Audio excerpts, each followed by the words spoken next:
BBOR, Black Box Online Radio, coming to you from West Virginia at heart and from around the globe.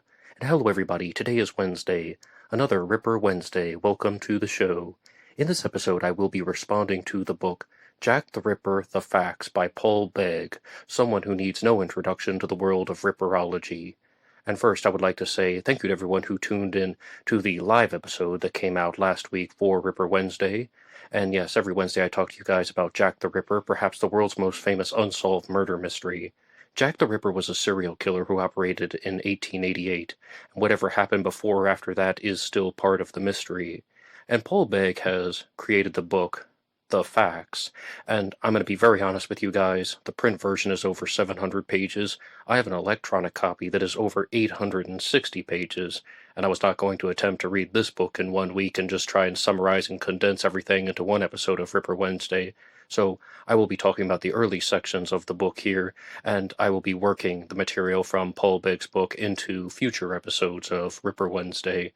And this is not going to be a traditional book review. This is a book discussion where I simply pull out some of the ideas from the book and respond to them. Paul Begg begins by talking about how he has a bookshelf in his room where he has lots of books about Jack the Ripper, and he actually counted them one day and noticed that he had 85 books about Jack the Ripper, but a lot of them were published after the year of 1994, meaning that people are exploring the case in different ways. And over the years, as people begin to make observations about Jack the Ripper, we learn that there are certain elements of the story that change. And that's where I would like to begin, because this is not something where I would criticize Paul Begg for, but if anything, I would praise him for just clearly stating some of the observations about how the case has changed, because this all happens well before 1994. And the first story that I would like to talk about is the murder of Fairy Fay, and it's one of the Jack the Ripper stories that I have not discussed before on Ripper Wednesday, and Fairy Fay is a possible victim of Jack the Ripper.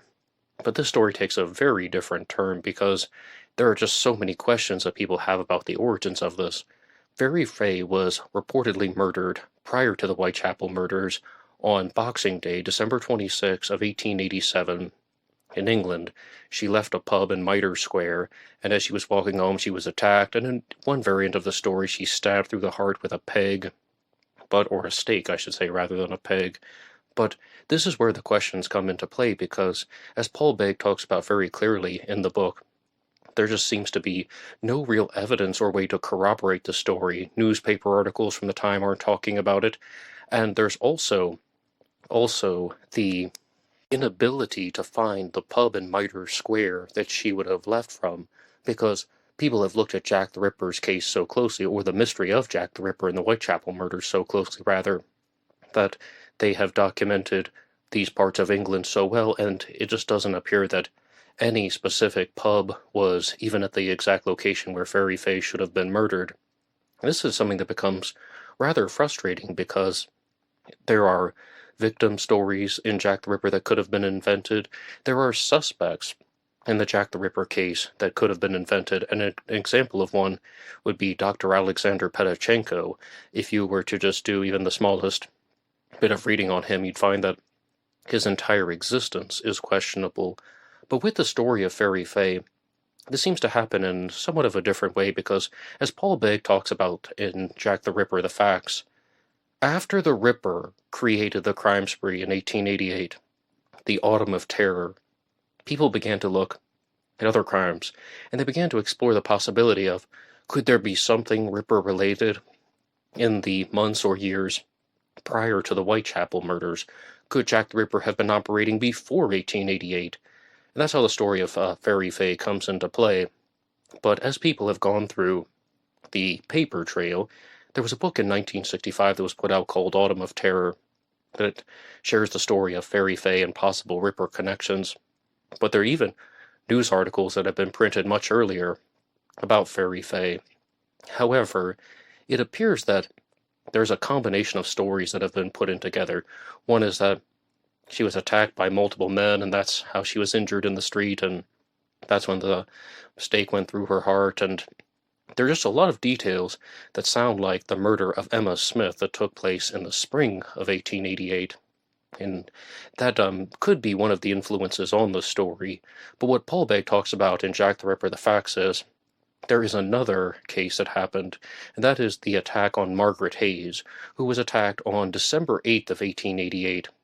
And she was beaten in the street, and she was injured rather severely, but she was able to survive. However, she spent 20 days in the infirmary, and she was released on December 28th of 1887. Excuse me if I said 1888 just a second ago. This would be December 8th of 1887, and she's released on December 28th of 1887, 2 days after Boxing Day. So Paul Begg has come to the conclusion that Fairy Fay was not a real person, and what has actually happened is two different stories have been blended together, the murder of Emma Smith and the attack on Margaret Hayes. And I decided to cross-reference this story with another book that I've been talking to you guys about on Ripper Wednesday, Jack the Ripper, an Encyclopedia by John J. Edelston. And it said almost the identical thing, and it seems like all of the texts and sources that I've looked at in terms of Fairy Fay just state that there is no substantial evidence that she ever existed. And this brings us to a very strong point in the world of how these stories evolve.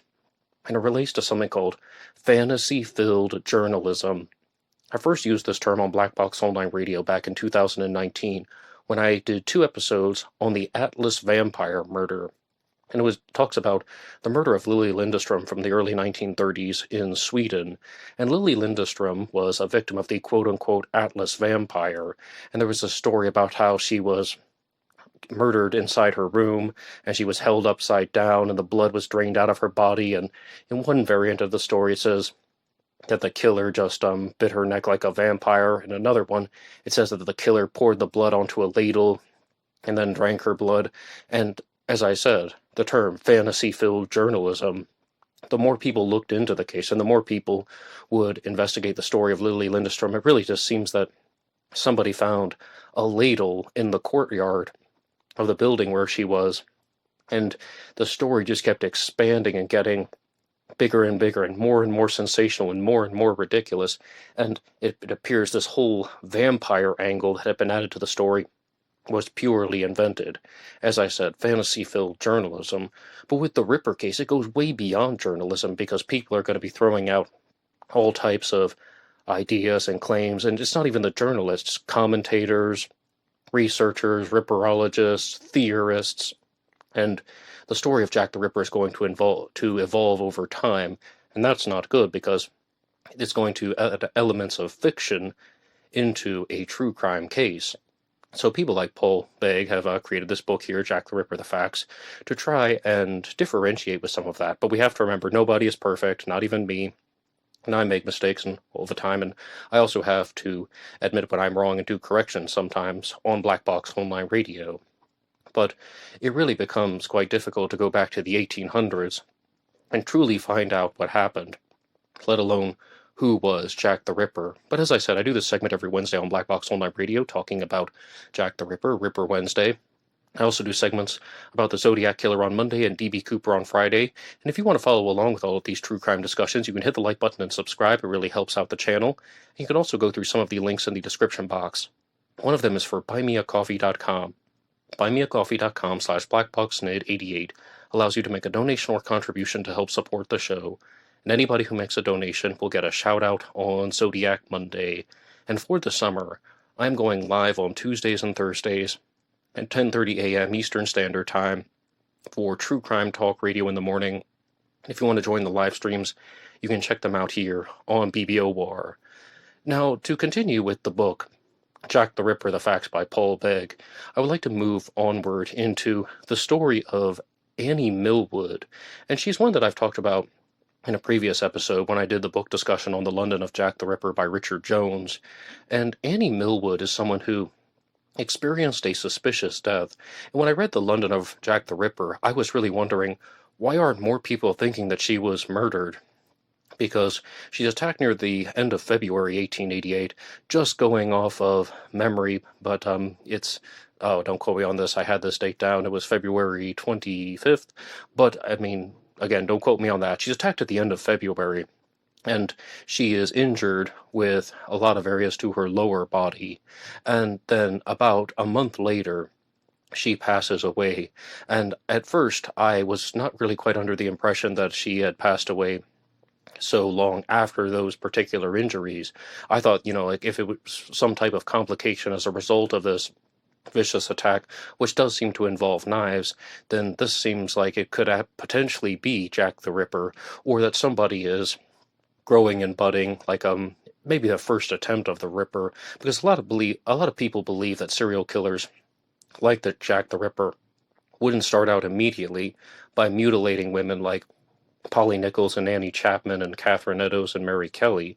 Instead, that there would be preceding crimes that took place, such as perhaps the murder of Martha Tabram, which I'll talk about in just a second. However, with the story of Annie Millwood, I was not completely sure why people would be discounting this one so quickly, but according to the book, Jack the Ripper, The Facts by Paul Begg, he states very clearly that more than a month after she was discharged from the hospital, she experienced a couple different health conditions. One was the rupture of a pulmonary artery, and one appears to be something like a bleeding ulcer. And there are other things that are included there that are well above even my knowledge of medical terminology, so it sounds like she had a lot of health problems. And even though she was only 39 years old, she died of natural causes.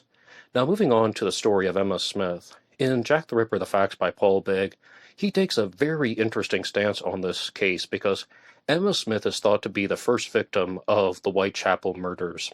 And she is one who is widely discussed in possible Jack the Ripper connections. But by Paul Begg's own admission, there was really only one person who thought that Emma Smith actually was a victim of Jack the Ripper. One person who was an investigator at the time, or an inspector at the time, and his name was Walter Dew. And Paul Begg is very clear about that, but in his own observations, what Paul Begg states is, Walter Dew might not have been on the right track with Jack the Ripper murdering Emma Smith. However, maybe he was on the right track about Emma Smith being killed by a single lone male.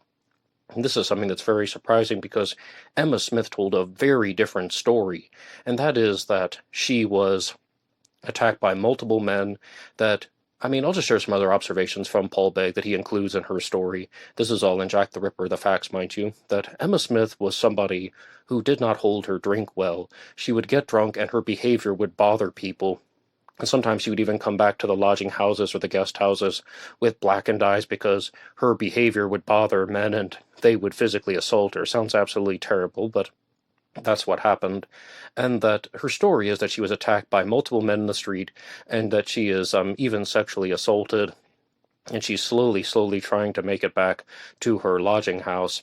And a big difference between the murder of Emma Smith and the alleged murder, or the reported murder of Fairy Fay, is that Fairy Fay would have been killed in the street, but Emma Smith is actually taken to a hospital, and she's able to provide all of these details about the attacker, and a lot of people think that her story is questionable.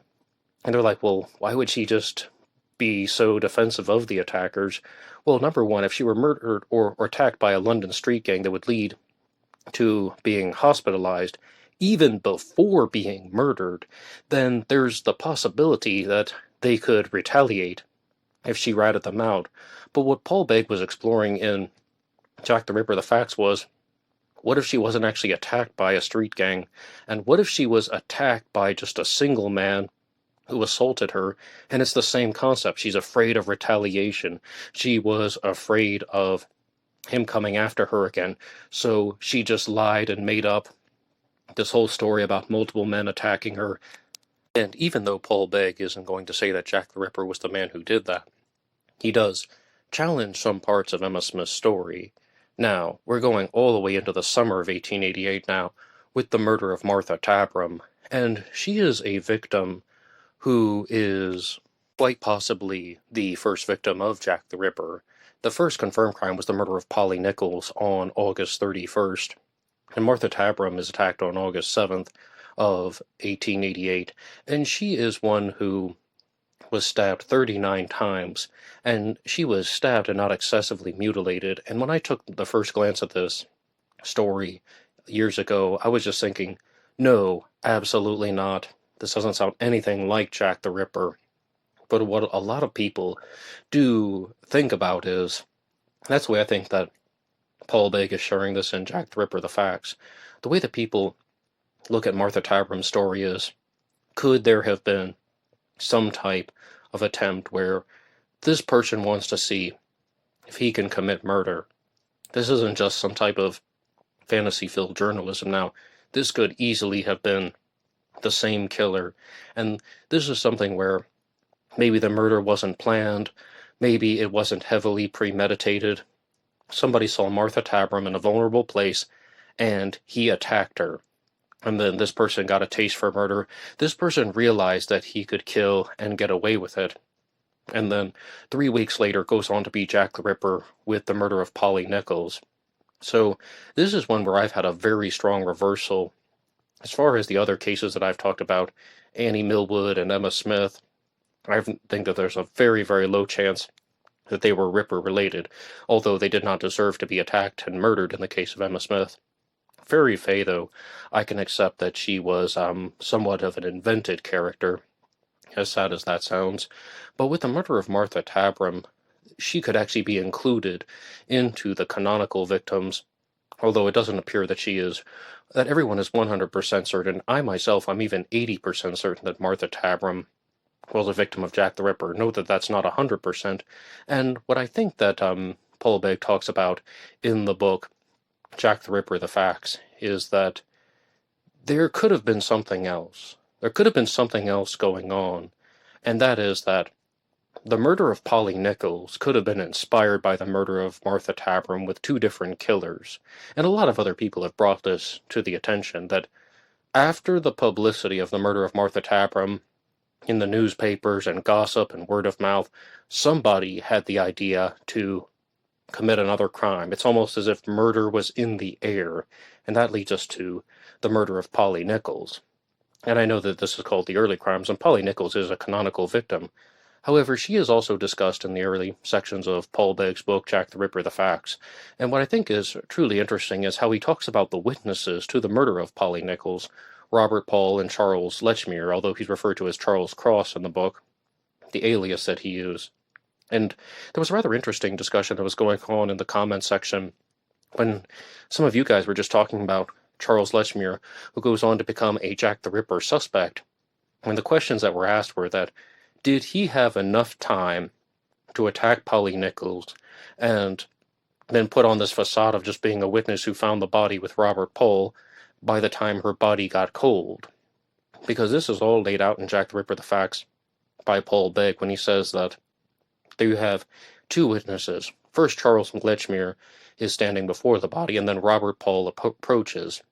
And Charles Lechmere says that she's dead, and they kneel down, although he doesn't want to move the body, and he says that her hands are cold. This is what you guys were talking about in the comment section. Her hands are cold. But Robert Paul disagrees with that, and he actually says that her upper body is warm, and that he thinks that he can still feel her heartbeat. Now, that was perhaps untrue, but the thing about how her body was still warm, that means that there might not have actually been that much time that had passed from when Charles Lechmere approached the body before Robert Paul, or that Charles Lechmere was indeed Jack the Ripper. But it becomes very suspicious. However, I think you guys who have been following the Ripper Wednesday episodes know where I stand about Charles Lechmere. I think that he is a high Jack the Ripper suspect for the murder of Polly Nichols. He has a connection to the crime scene, and, as stated in the book, Jack the Ripper, the Facts, Polly Nichols might not have been dead for that long upon the arrival of Robert Paul. I mean, he even thinks that he can see signs of life in her. So those are some things to consider, but really I think that Charles Lechmere's the strongest reasons to suspect him of murder only relate to the murder of Polly Nichols. I found that the other explanations for how and why he would have committed the Ripper crimes were insufficient. But what do you think? You can put your ideas in the comments section down below. And as I said, I wanted to talk about the early crimes in this particular episode of Ripper Wednesday. And also, I just want to ask you guys something. Do you ever have those moments when you just have, like, mental clarity? Because I'm a very slow reader, but I can read faster on an electronic screen than I can with paperback and hardback books. No idea why. It's just something that I really noticed once these things came out.